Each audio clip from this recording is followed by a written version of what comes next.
नमस्कार जी, स्वागत है आप सभी का एके पॉइंट एकेडमी में। तो कैसे आप लोग? आशा करते हैं स्वस्थ होंगे, मस्त होंगे, बेहतरीन तरीके से पढ़ाई कर रहे होंगे। तो आज की क्लास में हम लोग पढ़ने वाले हैं कक्षा 12 केमिस्ट्री, जो चैप्टर दूसरा है विद्युत रसायन, इलेक्ट्रोकेमिस्ट्री के बारे में एकदम संपूर्ण तरीके से अध्ययन करेंगे। उससे पहले हम आप लोगों से कहना चाहते हैं कि आई रिक्वेस्ट, जो चैनल पे नए हैं वो चैनल को सब्सक्राइब करें और डेली क्लास को देखने का कोशिश करें। जैसे ही क्लास को देखेंगे आप लोग, वैसे प्रिपेयर होते चले जाएंगे, वैसे तैयार होते चले जाएंगे बोर्ड एग्जाम के लिए। आपके लिए ही अच्छा होगा। तो चलिए देखते हैं क्या होता है विद्युत रसायन। विद्युत रसायन पढ़ने से पहले हम लोग इसको समझेंगे। जैसे कि विद्युत ये दो शब्द से बना है। पहला कि जैसे मान लो ये विद्युत हो गया, ठीक है, विद्युत और प्लस रसायन से बना है, विद्युत और रसायन से बना है। तो विद्युत का मतलब क्या होता है, रसायन का मतलब। तो इसको हम समझेंगे। जैसे कि मान लो समझने के लिए कोशिश करते हैं। जैसे ये विद्युत हो गया, विद्युत का मतलब हो जाएगा हमारे पास यहाँ पे विद्युत ऊर्जा। यहाँ पे हम लोग इसको विद्युत ऊर्जा के नाम से समझेंगे। और ये जो हमारे पास रसायन है, इसको हम लोग रसायन के नाम से समझेंगे, रासायनिक ऊर्जा के नाम से, रासायनिक ऊर्जा के नाम से। ये क्या हो जाएगा हमारे पास, ये हमारे पास हो जाएगा रासायनिक ऊर्जा के नाम से। तो जो विद्युत रसायन है, जो चैप्टर 2 है केमिस्ट्री, चैप्टर 2 है, उसका नाम क्या है, विद्युत रसायन। इसको हम लोग इंग्लिश में क्या बोल देते हैं, इलेक्ट्रोकेमिस्ट्री। और अगर विद्युत रसायन को समझने की कोशिश करें, विद्युत रसायन जो होता है उसको अलग अलग करेंगे तो विद्युत और प्लस रसायन से मिलकर बना हुआ है। तो विद्युत का मतलब हो गया, हम लोग इसको मान लिए विद्युत ऊर्जा, और रसायन को हम लोग मान लिए रासायनिक ऊर्जा। तो इन दोनों की, विद्युत ऊर्जा और रासायनिक ऊर्जा के मध्य जो क्या है, संबंध के बारे में, इनके संबंध के बारे में जो अध्ययन होता है, संबंध के बारे में अध्ययन करना ही क्या कहलाता है, संबंध के बारे में अध्ययन करना। क्या हो जाएगा, अध्ययन करना क्या हो जाएगा, विद्युत रसायन हो जाएगा। तो विद्युत रसायन की इस परिभाषा समझने के लिए हम लोग ऐसे बोल सकते हैं कि विद्युत रसायन जिसे बोलोगे रसायन विज्ञान की वह शाखा जिसके अंतर्गत हम विद्युत ऊर्जा और रासायनिक ऊर्जा के संबंध के बारे में अध्ययन करते हैं। तो हो जाएगा हमारे पास क्या, ऐसी परिभाषा बन जाएगी कि संबंध के बारे में अध्ययन करते हैं, वो क्या कहलाता है, विद्युत रसायन कहलाता है। तो इसको समझने की कोशिश करते हैं। अब परिभाषा देखेंगे क्या होती है। परिभाषा इसकी देख जैसे इसकी परिभाषा हम देखेंगे क्या होता है। इसकी डिफिनेशन हम लोग देखेंगे। जैसे कि देखिए, यहाँ पे क्या था कि रसायन विज्ञान की वह शाखा, रसायन विज्ञान की वह शाखा, रसायन विज्ञान की वह शाखा, वह शाखा जिसके अंतर्गत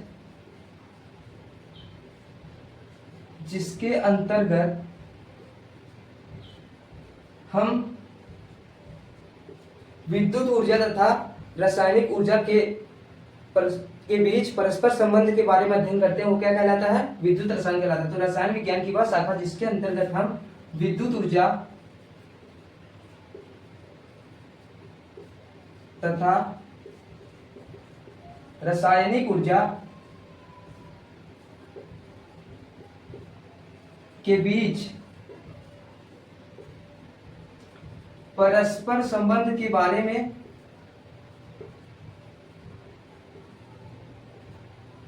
संबंध के बारे में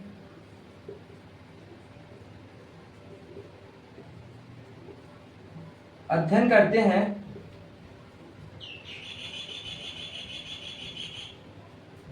क्या कहलाता है, विद्युत रसायन कहलाता है, या तो उसे हम विद्युत रसायन कहते हैं। तो रसायन विज्ञान की वह शाखा जिसके अंतर्गत क्या होता है, विद्युत ऊर्जा तथा रासायनिक ऊर्जा के बीच परस्पर संबंध के बारे में अध्ययन करते हैं, उनके बीच क्या कनेक्शन के बारे में अध्ययन करते हैं। तो क्या हो जाएगा, यहाँ पे विद्युत रसायन कहलाता है, या उसे विद्युत रसायन कहते हैं,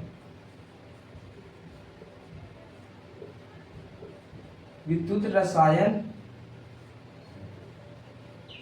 कहते हैं, या फिर हम इसको बोलेंगे इलेक्ट्रोकेमिस्ट्री कहते हैं। तो ये क्या होता है, इसमें हम लोग जो ये पूरी प्रक्रिया होती है, इसमें हम लोग इसको हम लोग पढ़ते क्यों, इसको देखिए, इसको पढ़ने का हमारा मेन मोटिव कि इसमें हम लोग केवल सेल के बारे में अध्ययन करते हैं। इस चैप्टर को पढ़ने का मेन सिद्धांत है कि इसको हम सेल के बारे में, सभी सेलों के बारे में अध्ययन करने की कोशिश करेंगे, पढ़ेंगे इसको। तो क्या होगा, इसमें हम लोग क्या करते हैं, इसको हम लोग इसमें हम सेल के बारे में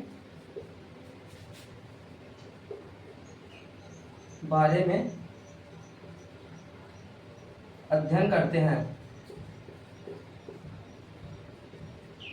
यहाँ पे हम लोग क्या इसके बारे में सेल के बारे में देखते हैं। तो सेल कितने प्रकार का होता है? सेल पहली बात हमारे पास एक विद्युत रासायनिक सेल होता है और एक विद्युत अपघटनी सेल होता है। पहला क्या होता है? विद्युत रासायनिक सेल। दूसरा क्या? विद्युत अपघटनी सेल होता है। तो पहला हमारे पास यहाँ पे क्या हो जाएगा? पहला हो जाएगा विद्युत रासायनिक सेल, विद्युत रासायनिक सेल। और दूसरा हमारे पास हो जाएगा विद्युत अपघटनी सेल, अपघटनी सेल। इसको हम लोग क्या बोल देंगे? Electrochemical cell. इसको हम लोग क्या बोलेंगे? इलेक्ट्रोकेमिकल सेल पहले वाले। और दूसरे वाले को हम लोग बोल देंगे इलेक्ट्रोलाइटिक सेल। तो पहला हमारे पास क्या हो जाएगा? Electrochemical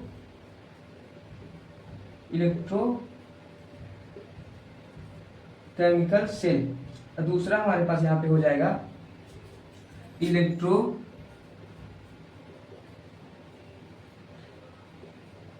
cell. तो इस चैप्टर में हम लोग क्या सेल के बारे में अध्ययन करेंगे। और सेल कितने प्रकार के होते हैं? 2 प्रकार के होते हैं। विद्युत रासायनिक सेल होता है पहला, और दूसरा हमारे पास जो होता है विद्युत अपघटनी सेल होता है। विद्युत रासायनिक सेल को इंग्लिश में हम लोग बोल देते हैं इलेक्ट्रोकेमिकल सेल, और विद्युत अपघटनी सेल को हम लोग इंग्लिश में बोल देते हैं इलेक्ट्रोलाइटिक सेल। तो हम लोग देखेंगे कि विद्युत रासायनिक सेल होता क्या है। विद्युत रासायनिक सेल समझने से पहले देखेंगे विद्युत रासायनिक सेल। आप लोग देखिए, ये सब विद्युत रासायनिक सेल जो होता है वो हमारे घर में होता है, मौजूद होता है। तो आप लोग देखे होंगे कि जैसे कि गोबर गैस आप लोग जानते हैं। गोबर गैस में क्या होता है? जैसे कि गोबर गैस आप लोगों को बताते हैं गोबर गैस कैसे तैयार किया जाता है। यहाँ पे गोबर गैस देखिए, इस क्लास में हम लोग क्या करेंगे? रटने की कोशिश नहीं करेंगे। यहाँ पे रटाया नहीं जा रहा है, यहाँ पे समझने की कोशिश करेंगे। नहीं कि रटने की परिभाषा को रट के चले जाएंगे। जितना समझ में आ जाएगा समझ में आ जाएगा, तो आप लोग अपने से परिभाषा बना लेंगे। ठीक है, तो यहाँ पे हम लोग देखेंगे क्या? विद्युत रासायनिक सेल। यहाँ पे हो जाएगा पहले हमारे पास विद्युत रासायनिक सेल।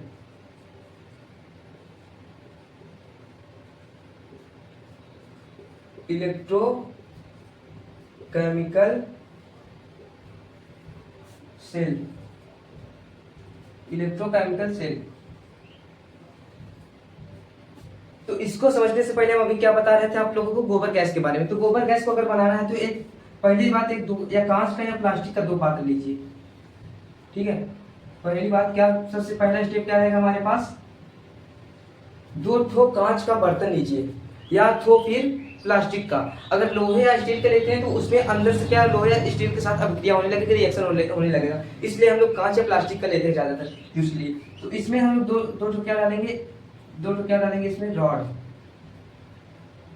यहाँ पे लोग 2 ठो क्या करेंगे? रॉड डालेंगे, एक इसमें एक इसमें। और इस बर्तन में गोबर गैस तैयार करने के लिए सबसे पहले तुम्हारे पास गोबर होना चाहिए। दूसरी बात हमारे पास नमक होना चाहिए। तीसरी बात हमारे पास यूरिया होनी चाहिए। क्या क्या होना चाहिए? गोबर, नमक, यूरिया। और चौथी चीज हम लोग ले लेते हैं क्या? इसको भी डाल सकते हैं, निरमा ले लीजिए, निरमा।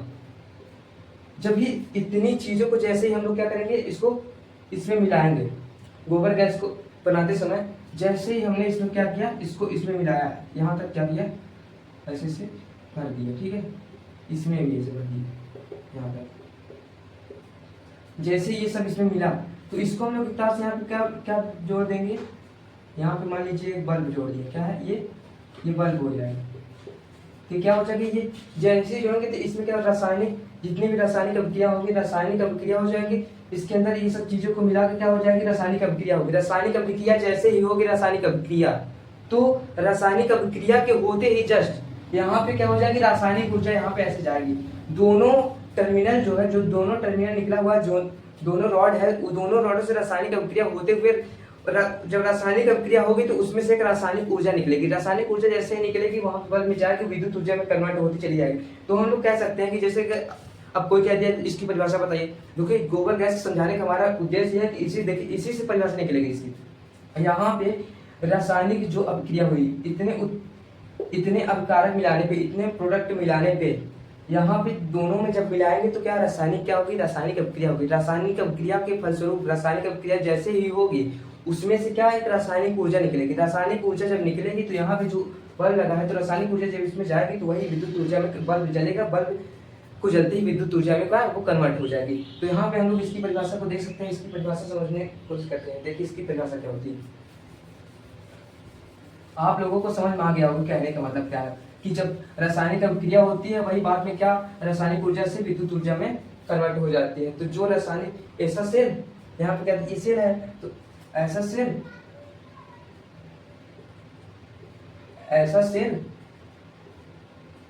जो रासायनिक ऊर्जा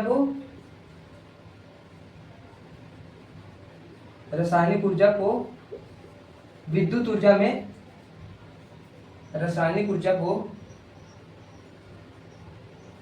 ऐसा सेल जो रासायनिक ऊर्जा को विद्युत ऊर्जा में क्या करता है, परिवर्तन कर देता है। रासायनिक ऊर्जा को विद्युत ऊर्जा में परिवर्तन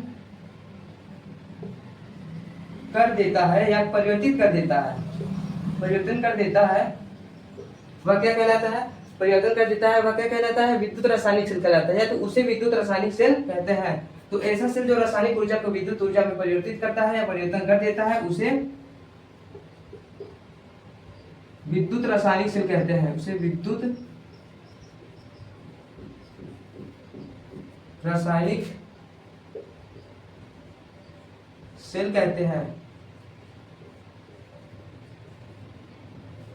अब यहाँ पे क्या हो जाएगा, इसके एग्जाम्पल देखिए, इसको क्या कहते हैं, विद्युत रासायनिक सेल। तो विद्युत रासायनिक सेल की परिभाषा हो गई। अब इसकी एग्जाम्पल देखिए, एग्जाम्पल को हम एग्जाम्पल में ले सकते हैं, जैसे कि हमारे पास हो गया डेनियल सेल।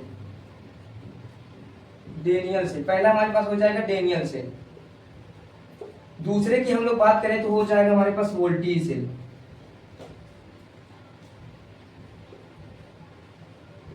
और तीसरा हमारे पास हो जाएगा गैल्वेनिक सेल। Galvanic cell. तो यहाँ पे देखिए जो डेनियल सेल है और जो वोल्टी सेल है और जो गैल्वेनिक सेल है, उन तीनों सेलों में ये सब क्या है, एक विद्युत रासायनिक सेल का क्या है, उदाहरण है। और जो डेनियल सेल होता है, ये सब वोल्टी सेल होता है, ये सब हमारे घरों में क्या होता है, यूज होता है। आप लोग देखे होंगे कि जैसे डेनियल सेल, देखिए डेनियल सेल का जो वो होता है स्ट्रक्चर होता है, ये कुछ इस तरीके से होता है, ऐसे रहता है। डेनियल सेल ऐसे ही होता है, ऐसे करके होता है, ऐसे ही डेनियल सेल होता है, सेम ऐसे ही। आप लोग गूगल पे सर्च करके देख लीजिएगा कैसे होता है डेनियल सेल, सब समझ आ जाएगा, नहीं तो एक शॉर्ट वीडियो के माध्यम से उसमें पहुंचा देंगे। तो जो डेनियल सेल होता है और वोल्टी सेल, गैल्वेनिक सेल का नाम कैसे पड़े, देखिए जैसे कि डेनियल सेल इसका नाम ऐसे पड़ा कि जैसे जो वैज्ञानिक हुआ करते थे उनका नाम डेनियल, जो वैज्ञानिक जो जिस चीज को खोजे वही अपने नाम पे रख लिए। अब गैल्वेनिक हो गए, गैल्वेनिक अब क्या किए, गैल्वेनिक अपने नाम पे रख दिए गैल्वेनिक सेल, और वोल्टा ने खोजा ये सब को अपने नाम पे रख दिया क्या, वोल्टी सेल। तो ये सभी क्या वैज्ञानिकों के नाम पे पड़े हुए हैं। तो उसके आगे हम लोग देखेंगे, अब देखेंगे कि क्या डेनियल सेल क्या होता है, समझने की कोशिश करेंगे क्या डेनियल सेल, वोल्टी सेल क्या होता है। अब देखेंगे डेनियल सेल को। देखिए डेनियल सेल क्या होता है, यहाँ पे जो डेनियल सेल है, डेनियल सेल हमारे पास क्या है, विद्युत रासायनिक सेल का उदाहरण है। तो विद्युत रासायनिक का सेल जो था कि ऐसा सेल जो रासायनिक ऊर्जा को विद्युत ऊर्जा में कन्वर्ट करता है, परिवर्तित करता है, बदलता है, वही क्या कहलाता है, विद्युत रासायनिक सेल कहलाता है। तो रासायनिक सेल का उदाहरण है डेनियल सेल। तो डेनियल सेल की भी सेम परिभाषा हमारे पास वही हो जाएगी कि ऐसा सेल जो विद्युत ऊर्जा को ऐसा सेल जो रासायनिक ऊर्जा को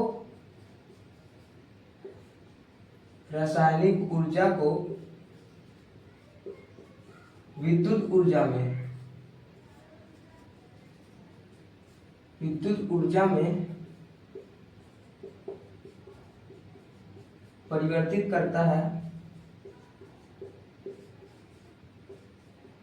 उसे डेनियल सेल कहते हैं। डेनियल सेल कहते हैं।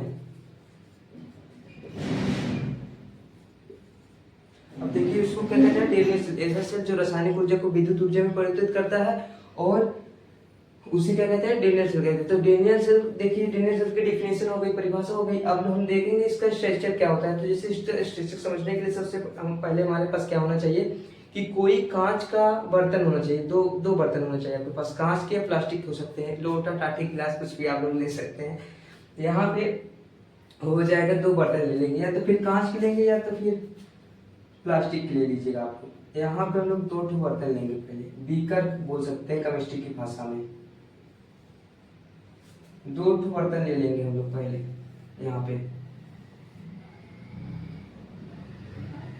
दो बर्तन ले लिए ऐसे, उसमें दोनों में हम लोग क्या करेंगे, इलेक्ट्रोड लगा देंगे। अब बात आती है इलेक्ट्रोड क्या होता है। इलेक्ट्रोड वही होता है, देखिए जैसे कि आप लोग इसको हम लोग गाँव देहात की भाषा में बोल सकते हैं क्या कि रॉड, जैसे कि सरिया होती, सरिया हम लोग देखेंगे घर बनता है तो उसको हम लोग बोल सकते हैं रॉड, इसको केमिस्ट्री की भाषा में बोल देते हैं इलेक्ट्रोड। तो इलेक्ट्रोड हमारे पास जैसे कि देखिए यहाँ पे इसको इलेक्ट्रोड, ये इलेक्ट्रोड होता है जो इलेक्ट्रोड, ये दो प्रकार का होता है, पहला एनोड होता है और दूसरा हमारे पास क्या होता है, कैथोड होता है।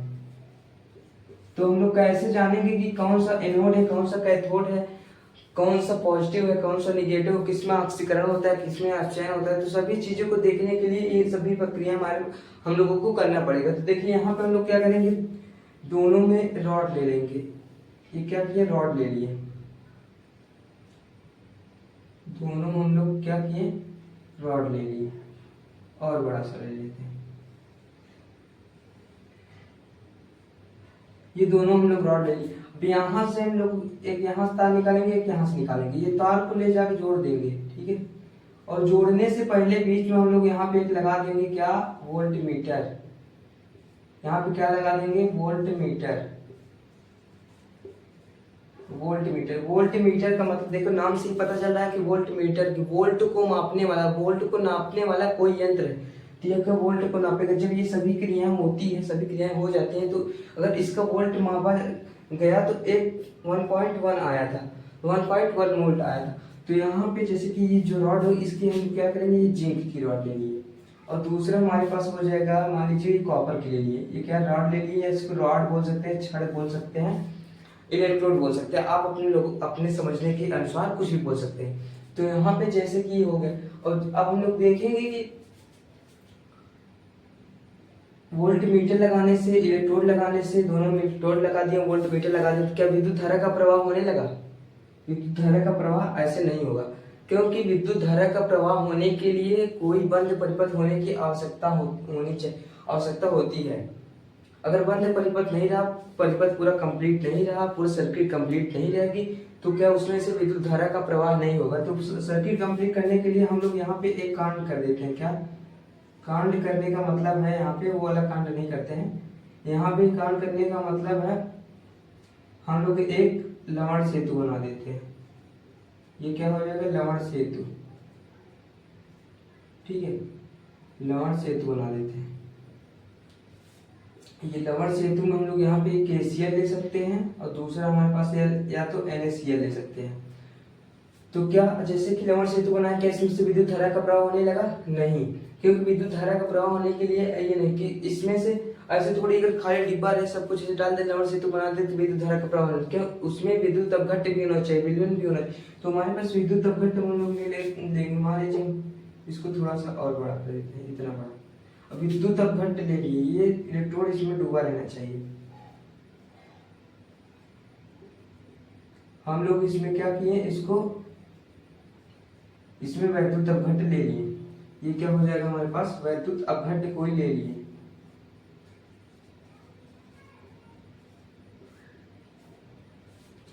इसमें हम लोग क्या किए, वैद्युत अपघट्ट कोई ले लिए। जैसे ही वैद्युत अपघट्ट लेंगे, जब अब हमको पता नहीं कौन सा वैद्युत अपघट्ट लेंगे, किसका विलयन लेंगे, तो वैद्युत अपघट्ट को पता करने के लिए सबसे पहले हमारे पास लोग देखेंगे यहाँ पे कि किस चीज की इलेक्ट्रोड लेंगे, किस धातु की इलेक्ट्रोड को लिए, किस धातु की छड़ को लिए, किस धातु की रॉड को लिए हम लोग।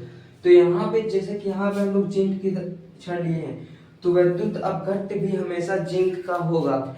जिंक अगर उसमें उपस्थित नहीं है तो ये कभी जिंदगी में सही नहीं माना जाएगा। तो यहाँ पे हम लोग लेंगे जिंक सल्फेट का एक वैद्युत अपघट्ट ले लेंगे। क्या आप लोग बोलेंगे कि जिसे बोलिए भैया क्या इसके अलावा दूसरा नहीं हो सकता, नहीं हो सकता। यहाँ पे केवल जिंक सल्फेट हो सकता है, जिसमें जिंक मौजूद है। जिस धातु की क्षण को लेंगे उसका वैद्युत अपघट्ट होना बहुत जरूरी है। अगर वो नहीं होगा तो उसमें से धारा का प्रवाह नहीं होगा, यानी कि ये डैनियल सेल नहीं बनेगा। और यहाँ पे हम लोग लेंगे, जैसे यहाँ पे कॉपर ले लिया तो यहाँ पे कॉपर सल्फेट हो जाएगा, कॉपर सल्फेट की क्षण को लेंगे तब जाके हमारे पास बात बनेगी। जैसे ही इतना किए और जैसे कि हमारे पास यहाँ जो देखिए ये जो लिए हैं दोनों हम लोग, ये जो लवण सेतु बना है, लवण सेतु के जो कोने कोने पे यहाँ पे एक गाढ़ा द्रव भरा होता है जिसको हम लोग बोल देते हैं अगर अगर जेल। अगर अगर जेल, ये जेल के आकार का होता है। जैसे कि आप लोग देखेंगे मधुमक्खी का शहद देखे होंगे, जो शहद होता है वो थोड़ा हल्का मोटा गाढ़ा टाइप होता है, उसको मतलब कि जेल के हिसाब से होता है, जेल की तरह होता है। तो वहां पे ऐसे जेल की तरह बहुत पदार्थ ये अगर अगर जेल भरा होता है तब जाकर हमारे पास सर्किट पूरा कंप्लीट होता है। जैसे इतना हो जाएगा, सब कुछ कंप्लीट हो जाएगा, तो इसमें से एक रासायनिक अभिक्रिया होगी, सभी पूरे में क्या हो जाएगी, एक रासायनिक अभिक्रिया होगी। जैसे ही रासायनिक अभिक्रिया संपन्न होगी उसमें से एक रासायनिक ऊर्जा निकलेगी। रासायनिक अभिक्रिया पूरे चीज में होगी, उसमें से क्या रासायनिक ऊर्जा निकलेगी। रासायनिक ऊर्जा जब यहाँ से निकलेगी, ये पूरे में से यहाँ निकलेगी, तब यहाँ से जाके क्या होगी, ये यहाँ पे विद्युत ऊर्जा में परिवर्तित हो जाएगी। तो यही यहाँ पे वही परिभाषा हो जाएगी, ऐसे जो रासायनिक ऊर्जा को विद्युत ऊर्जा में परिवर्तित करता है वो क्या हो जाता है, विद्युत सॉरी वो डीनियल सेल हो जाता है। तो यहाँ पे जैसे डीनियल सेल समझिए। अब अभी बताएं कि एक एनोड होता है एक कैथोड होता है, तो हमको कैसे पता हो जाएगा कि कौन एनोड है कौन कैथोड, मान लीजिए कौन पॉजिटिव है कौन सा नेगेटिव है। तो उसको समझने के लिए हम आप लोगों को एक फार्मूला बताते हैं। फार्मूला को ध्यान से देखिए। अब जितनी चीजें ये सब है ये कॉन्सेप्ट है, ठीक है, कॉन्सेप्ट है, यानी कि क्रिया विधि को हम लोग अब पढ़ने जा रहे हैं, क्रिया विधि को। अब क्रिया विधि को देखने से पहले जितनी चीजें हम लोग बताएंगे, ये चित्र भी आप लोग पढ़ सकते हैं। अब आगे जितनी चीजें बताया जाएंगी वो सभी नोट करने वाली चीजें, तो इसको नोट करिएगा। देखिए हम इसको बताते हैं, जैसे कि आपको फार्मूला कौन सा फार्मूला हो जाएगा हमारे पास। अब यहाँ पे एक फार्मूला हमारे पास है, पहला फार्मूला, इसको इधर अलग कर लेते हैं। पहला फार्मूला हमारे पास हो गया ALON, यानी कि एलोन। अब एलोन का मतलब क्या हो गया, आप लोग पूछेंगे कि एलोन के ALON क्या है। देखिए ALON में ही सारी चीजें छुपे हुए हैं। तो देखिए ए का मतलब हो गया हमारे पास एनोड, ये हो गया एनोड, इसको हिंदी में बोल देंगे एनोड। और जो L है वो क्या है, L का मतलब हो गया लेफ्ट, यानी कि बाएं साइड, ये क्या हो जाएगा, बाएं साइड में रहेगा। और ये O है उसका मतलब हो जाएगा ऑक्सीडेशन। ऑक्सीडेशन का मतलब होता है ऑक्सीकरण, यानी कि इलेक्ट्रॉन का निकलना, यहाँ पे इलेक्ट्रॉन का निकलना, इलेक्ट्रॉन का निकलना। और N का मतलब हो जाएगा निगेटिव, यानी कि माइनस चार्ज। और हम दूसरी बात करें तो इधर दूसरे फॉर्मूले की बात करें, मान लो एक साइड का निकल गया, बाएं साइड का निकल गया, लेफ्ट साइड का सभी चीजें लेफ्ट साइड की क्लियर होगा कि लेफ्ट में क्या हो जाएगा, एनोड होगा, इधर एनोड होगा और उस पर निगेटिव चार्ज रहेगा और उस पर होने वाली क्रिया क्या हो जाएगी, ऑक्सीडेशन, यानी कि ऑक्सीकरण होगी। और इधर हम लोग देखेंगे दूसरा फॉर्मूला हमारे पास हो जाएगा CpRr। तो यहाँ पे C का मतलब हो जाएगा कैथोड, इसको भी हिंदी में बोल देंगे कैथोड। और इंग्लिश में हम लोग ये जो P है इसको बोल देंगे हम लोग पॉजिटिव, पॉजिटिव यानी कि प्लस। और जो R है वो क्या हो जाएगा हमेशा राइट साइड में, राइट साइड यानी कि दाएं साइड में। और जो R का मतलब दूसरे R का मतलब होगा वो हो जाएगा रिडक्शन। रिडक्शन को हम लोग हिंदी में बोल देंगे क्या, अपचयन, इसको हिंदी में बोल देंगे अपचयन। और अपचयन क्या होता है, इलेक्ट्रॉन का जुड़ना। अपचयन मतलब होगा इलेक्ट्रॉन का जुड़ना, यहाँ पे इलेक्ट्रॉन जुड़ेगा, यहाँ पे क्या हो जाएगा, इलेक्ट्रॉन जुड़ेगा, इलेक्ट्रॉन का जुड़ेगा या इलेक्ट्रॉन निकलेगा, सॉरी इलेक्ट्रॉन निकलेगा या इलेक्ट्रॉन का जुड़ेगा या इलेक्ट्रॉन का जुड़ना। ये हमारे पास इतनी चीजें हो गई। और अब यहाँ पे हम जैसे देखें कि एनोड क्या होता है, यूनिट में होता है, इसको हम लोग क्या बोल देंगे, एनोड बोल देंगे। और इसमें क्या माइनस चार्ज होता है और इसलिए इधर पॉजिटिव चार्ज होगा, इसको हम लोग क्या बोल देंगे, कैथोड। अब सारी चीजें कॉन्सेप्ट वाली चीजें इसको ध्यान रखिए। देखिए डेनियल सेल पूछ लेता है बोर्ड एग्जाम में, एग्जाम्पल करके इसका चित्र बनाइए, पूरा स्ट्रक्चर बनाइए और समझाइए डेनियल सेल क्या होता है, इसकी परिभाषा दीजिए, ऐसे क्वेश्चन आता है। तो यहाँ पे जैसे हम लोग इतनी चीजें हो गई। अब देखेंगे कि जैसे कि जिंक सल्फेट का हम लोग यहाँ पे विलयन लिए थे और यहाँ पे कॉपर सल्फेट का वैद्युत अपघट लिए थे या विलयन लिए थे। तो अब इसमें से हम लोग पता करेंगे कि जिंक जो होता है वो ज्यादा क्रियाशील होता है कि कॉपर जो होता है वो ज्यादा क्रियाशील होता है। तो उसी हिसाब से जैसे कि जो ज्यादा क्रियाशील होगा वो ज्यादा कार्य करेगा, वो पहले करेगा, उसको उसको नहीं होने देगा। जैसे कि आप लोग समझ सकते हैं कि कोई हट्टा कट्टा आदमी है, कोई मोटा है, कोई फिट आदमी है, ठीक है, एकदम फिट है, और कोई एकदम दुबला सा नाटा सा आदमी है, ठीक है, और उसको बोल दे दोनों लड़ाई करा दे, तो जो मोटा हट्टा कट्टा आदमी है एकदम फिट है उसको उठा के फेंक देगा, मार देगा। तो यही चीज इसमें कहा जाता है, जो इसमें जिंक ज्यादा सक्रिय है या कॉपर, ठीक है, तो यहाँ से इसमें से जो ज्यादा सक्रिय रहेगा वही जल्दी क्रिया करेगा। तो यहाँ पे सक्रियता श्रेणी जो होती है उसमें क्या होता है, जिंक ऊपर रहता है और कॉपर नीचे रहता है, तो जाहिर सी बात है जिंक ज्यादा सक्रिय है और कॉपर कम, तो जिंक पहले क्रिया करेगा, कॉपर बाद में करेगा, तो ज्यादा क्रियाशील है। तो अब देखिए क्या हो, अब बेसिक कंसेप्ट समझने की कोशिश करेंगे हम लोग। देखो ये फार्मूला जो एलोन वाला था सभी लोग याद कर लीजिएगा, फिर उसके बाद देखते हैं, देखिए आगे क्या होता है। इसके जो बेसिक कंसेप्ट है उसको समझने की कोशिश करते हैं। यहाँ पे क्या था कि वैद्युत अपघट्ट जो था जिंक सल्फेट का हुआ, जिंक सल्फेट का था। तो यहाँ पे अब बेसिक कंसेप्ट को देखने का मतलब हमारे पास ये है कि जिंदगी में आप लोग जब तक जिंदा रहिएगा, एक चीज देखिए, एक चीज ध्यान से समझने की कोशिश करिएगा कि जो यहाँ पे जिंक होता है, जिंक हमेशा 2 इलेक्ट्रॉन दान करता है, यानी कि उस पे पॉजिटिव चार्ज कितना होता है, 2 होता है, यानी कि Zn जो होता है वो Zn+2 होता है। तो यहाँ पे बोला गया है कि इतनी चार्ज को ये ग्रहण करेगा। तो जैसे कि हम कंसेप्ट को समझने की कोशिश करते हैं, तो जिंक कितना बोलेगा, दो इलेक्ट्रॉन को क्या करेगा, त्याग करेगा। 2 इलेक्ट्रॉन का अगर त्याग करेगा यहाँ पे, तो जैसे कि जिंक पहले था यहाँ पे, तो जैसे ही 2 इलेक्ट्रॉन का त्याग किया तो इस पे जिंक पे कितना चार्ज आ गया, +2 चार्ज आ गया, ठीक है। यहाँ पे जिंक पे कितना आ गया, +2 चार्ज आ गया, यानी कि जो ये जिंक है, ये वाला जिंक जो एनोड इलेक्ट्रोड पे लगा हुआ है, जिंक यानी कि जो एनोड है वो जिंक की धातु की बना हुआ है, तो वही जिंक यहाँ पे 2 इलेक्ट्रॉन को त्याग कर अपने आयतन को कितना, 2 इलेक्ट्रॉन त्याग कर 2 आयन बनाया है, यानी कि जिंक 2 आयन बनाया है। ये यहाँ पे ये हमारे पास क्या है, ये फर्स्ट सेल का हो गया ये, यानी कि ये जो ये आधा इधर सेल है, ये आधा सेल और आधा इस तरफ वाला है, जो आधा इस तरफ वाला और आधा इस तरफ, मतलब कि दोनों सेल को मिलाने के बाद हमारे पास कितना, एक पूर्ण सेल बना है, पूरा सेल बना है। तो ये इधर वाला एक अर्ध सेल हो जाएगा और इधर वाला अर्ध सेल। तो ये बाएं साइड वाला जो एनोड वाला है उसके लिए है ये, उसके लिए ये जो जिंक इलेक्ट्रॉन त्याग है ये इसके लिए है, और जो यहाँ पे कॉपर है, ये कॉपर के लिए, तो अगर ये इलेक्ट्रॉन त्याग है तो ग्रहण कौन करेगा, तो कॉपर करेगा, कॉपर है तो कॉपर करेगा।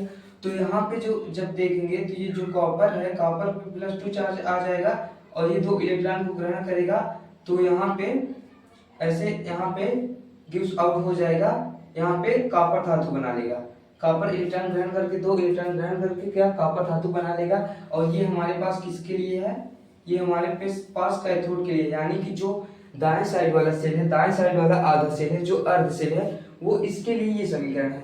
तो यहाँ पे हम लोग इसको बोल सकते हैं एनोड अर्ध सेल अभिक्रिया,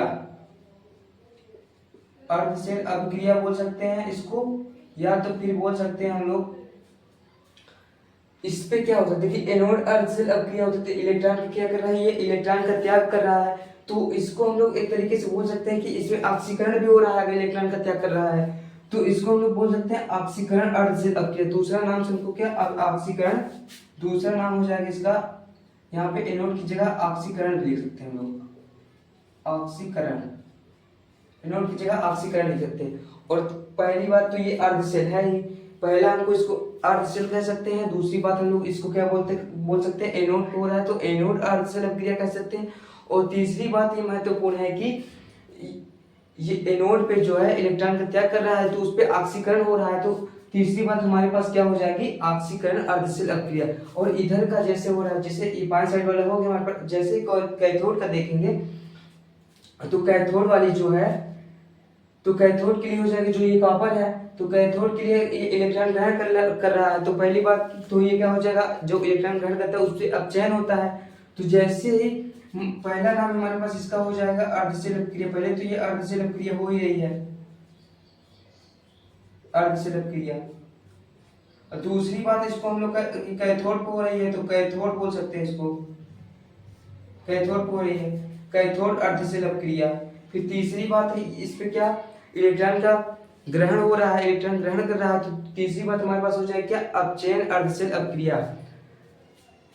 तो ये अर्ध सेल के लिए हो गया, मतलब कि आधे आधे सेल के लिए हो गया, आधे सेल के लिए ये हो गया और आधे सेल के लिए ये हो गया। लेकिन जो एग्जाम में पूछा जाता है ऐसे नहीं पूछा जाता है, एग्जाम में आधे सेल के लिए नहीं पूछा जाता, एग्जाम में पूछा जाता है कि एक पूर्ण सेल के लिए बताओ, मतलब कि पूरे सेल के लिए बताओ।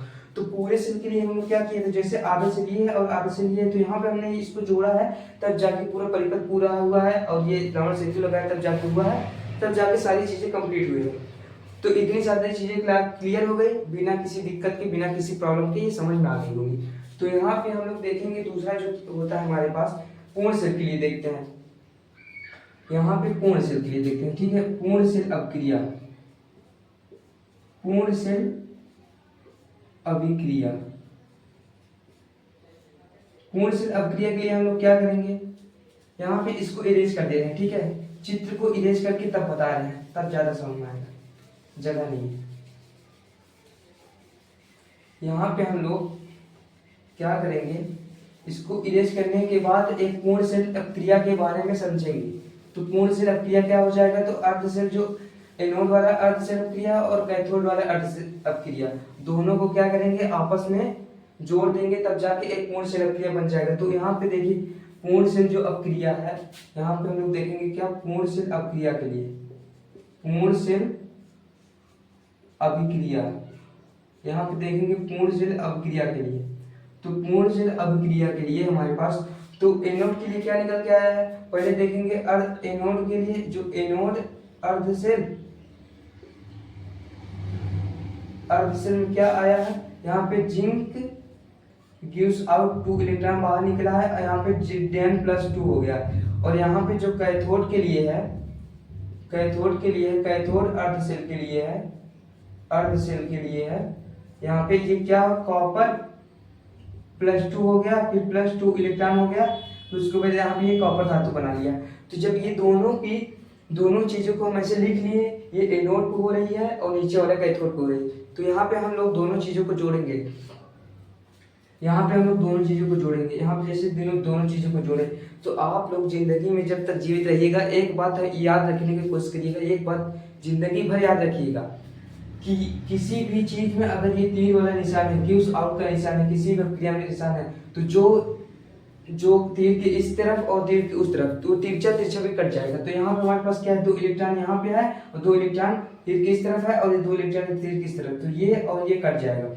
तो ये दोनों चीज हमारे पास कट गई। और अब क्या होगा, जितनी चीजें हैं सभी चीजों को नीचे जोड़ के उतार लेंगे। तो हमारे पास पहली चीज क्या बची है, पहली चीज यहाँ पे जिंक बची है, ये क्या हो जाएगा, पूर्ण सेल के लिए हो जाएगा, पूर्ण सेल। तो ये जिंक बचा है, फिर उसके बाद क्या बचा, यहाँ पे कॉपर +2 बचा है, फिर उसके बाद यहाँ पे क्या बचा है, तीर के बाद Zn+2 बचा है, फिर यहाँ पे बचा है कॉपर। इस पे कितना बचा है, जिंक बचा है, फिर क्या बचा है, कॉपर +2 बचा है, कॉपर बचा है, फिर जाके गिव्स आउट Zn+2, फिर उसके बाद कॉपर धातु। तो जैसे ये एक पूर्ण सेल अपक्रिया हो गई, ये क्या है, ये एक पूर्ण सेल अभिक्रिया है। अब उसके बाद हम लोग देखेंगे क्या, जैसे कि इसमें पूछा गया, ये पूर्ण सेल अभिक्रिया में, पूर्ण सेल अभिक्रिया केवल 12th में नहीं पूछा जाता, ये जो है डेनियल सेल है वो उसके IIT में भी पूछा जाता है, नीट में भी पूछा जाता है। तो इसके बाद हम लोग देखेंगे क्या, सेल का निरूपण, सेल को कैसे दर्शाया जाता है, सेल को कैसे व्यक्त किया जाता है, ऐसे लिख देंगे। ये तो पूर्ण सेल अभिक्रिया हो गई। जैसे मान लीजिए पूर्ण सेल का निरूपण करना हुआ हमारे पास, तो सेल का निरूपण करने के लिए देखो इसको इरेज करते हैं, सभी लोग स्क्रीनशॉट ले लीजिए। अब हम बताएंगे सेल का निरूपण कैसे किया जाता है। तो सेल का निरूपण जो है, सेल को निरूपण के लिए यहाँ पे, सेल का निरूपण करने के लिए सबसे पहले देखो यहाँ पे सेल का निरूपण, या तो फिर डाल दो सेल निरूपण, ठीक है, सेल निरूपण डाल दिए हेडिंग। अब सेल का निरूपण करना हुआ जैसे हमारे पास, तो सेल का निरूपण करने से पहले हम लोग देखेंगे क्या, जैसे कि हम लोग अभी एक चित्र बनाए थे, डेनियल सेल का एक स्ट्रक्चर बनाए थे। डेनियल सेल में जो स्ट्रक्चर बना था लवण सेतु का, तो लवण सेतु के लिए हम लोग 2 डंडी खींच लेंगे ऐसे, और जो एनोड इलेक्ट्रोड था और कैथोड इलेक्ट्रोड था। तो एनोड इलेक्ट्रोड को हम लोग मान लीजिए एक डंडी इधर मान लिए और कैथोड इलेक्ट्रोड को एक डंडी हम लोग इधर मान लिए। तो यहाँ पे क्या लिखना है, फिर हम लोग को देखना है कि एनोड अर्धसैलक क्रिया देखना है, फिर कैथोड अर्धसैलक क्रिया देखना है। उसमें जो जो क्रियाएं हो रहे हैं उसको हम लोग देखेंगे, फिर उसी तरह से क्या यहाँ पे सेल का निरूपण करेंगे। तो सबसे पहले देखिए एनोड अर्धसैलक क्रिया। यहाँ पे एनोड अर्धसैलक अभिक्रिया के लिए यहाँ पे जो जिंक है, जिंक को पहले सबसे पहले हम लोग जिंक को लिख लेंगे। फिर यहाँ पे देखेंगे जो 2 इलेक्ट्रॉन लिखा है, इसको इलेक्ट्रॉन को हम लोग को नहीं लिखना है और इलेक्ट्रॉन को नहीं लिखेंगे और यहाँ पे Zn+2 को लिखेंगे। तो Zn+2 हो जाएगा। फिर उसी तरीके से हम लोग देखेंगे किसमें, कैथोड अर्धसैल अपक्रिया में। तो कैथोड अर्धसैल अपक्रिया या बोल सकते हैं, या तो फिर अपचयन अर्धसैल अपक्रिया, और ऊपर वाला ऑक्सीकरण अर्धसैल अपक्रिया। तो नीचे वाला हम लोग देखेंगे कि कैथोड अर्धसैल अपक्रिया में सबसे पहले कॉपर प्लस है, कॉपर का 2 आयन है, यहाँ पे कॉपर +2 है, और उसके बाद दिया गया है इस इलेक्ट्रॉन को हम लोग को नहीं लिखना है। उसके बाद क्या कॉपर धातु बना दिया है, इसको लिखना है। तो ये एक हमारे पास क्या हो गया, सेल का निरूपण हो गया। सेल का निरूपण हमारे पास ऐसे ही होता है। सेल का निरूपण यहाँ पे ऐसे ही किया जाता है। ये हो गया सेल का निरूपण। तो आप लोगों को आशा करते हैं कि डेनियल सेल के बारे में सभी पॉइंट क्लियर हो गया होगा, बिना किसी दिक्कत के, बिना किसी प्रॉब्लम के सब कुछ क्लियर हो गया होगा। तो विद्युत रसायन जो चैप्टर में हम लोग यहाँ तक पढ़े, यहाँ तक विद्युत रसायन तक, यानी कि रासायनिक सेल जो था वहां तक हम लोग पढ़िए डेनियल सेल तक के, ठीक है। उसके बाद हम लोग इसके बाद अगली क्लास में पढ़ेंगे। एक क्लास ज़्यादा लंबी होगी, लगभग 1 घंटे की क्लास होने वाली है। तो आज की क्लास यहीं तक, तब तक के लिए bye bye, take care, love you so much. ऐसे ही बने रहे चैनल पे और सपोर्ट बनाए रखिए। तब तक के लिए बाय बाय।